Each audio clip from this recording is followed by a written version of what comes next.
खंडेराजुरी येथील विवाहितेच्या मृत्यू प्रकरणी पती व नणंदेविरोधात मिरज ग्रामीण पोलीस ठाण्यात गुन्हा दाखल।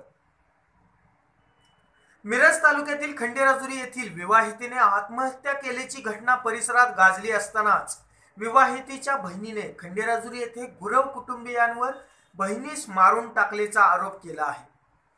2007 साली नीलम व ज्ञानदेव यांचा विवाह झाला। विवाहानंतर त्यांना एक मुलगा झाला, पण काही वर्षातच त्याचा मृत्यू झाल्याने ज्ञानदेव याने पत्नीस मी दुसरे लग्न करणार असल्याचा तगादा लावला। नीलमच्या मृत्यूपूर्वी सलग 8 दिवस गुरव यांच्या घरी वादावाद सुरू होती।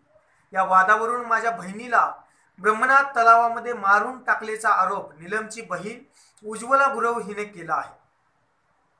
या प्रकरणी मिरज ग्रामीण पोलीस ठाण्यात ज्ञानदेव व लक्ष्मी पंडित गुरव असे पती व नणंदे विरोधी तक्रार दाखल केली आहे। अधिक तपास पोलीस निरीक्षक मोहन जाधव करीत आहेत। माझं नाव लतिका गुरव। नीलम ज्ञानेश्वर गुरव ही माझी बहीण, तिचं मयत झाले। परवा तळ्यात बुडून तिचे मृत्यू झालाय। आम्ही इथं गुन्हा नोंद करायला आलोय। आमचा संशय तिच्या नवऱ्यावर आणि तिच्या नंदेवर आहे, कारण तिला मूल होत नव्हतं। नीलम गुरव तिला मूल होत नव्हतं, एकदा मूल झालतं, ते वारलं होतं।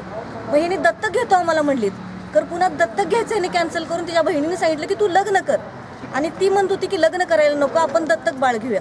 त्याचं तिने ऐकलं नाही, त्याने तिला मानसिक त्रास देऊन मग त्यांनी मारले का तिनं आत्महत्या केल्या, हे काय अजून स्पष्ट झालेलं नाही। आम्ही तिथं गुन्हा नोंद केला ह्या पोलीस स्टेशनला। बहिणीवर, सासू, आपलं नणंद आणि नवरा, नंदेवर आणि नवऱ्यावर ते आमचा संशय आहे। आणि त्यांनी आमच्या आत्म्याला शांती आमच्या बहिणीच्या मिळावी, ह्यांना ताबडतोब तुमची मागणी काय आता सध्या? त्याला ताबडतोब अटक करून त्याच्यावर कारवाई करावी।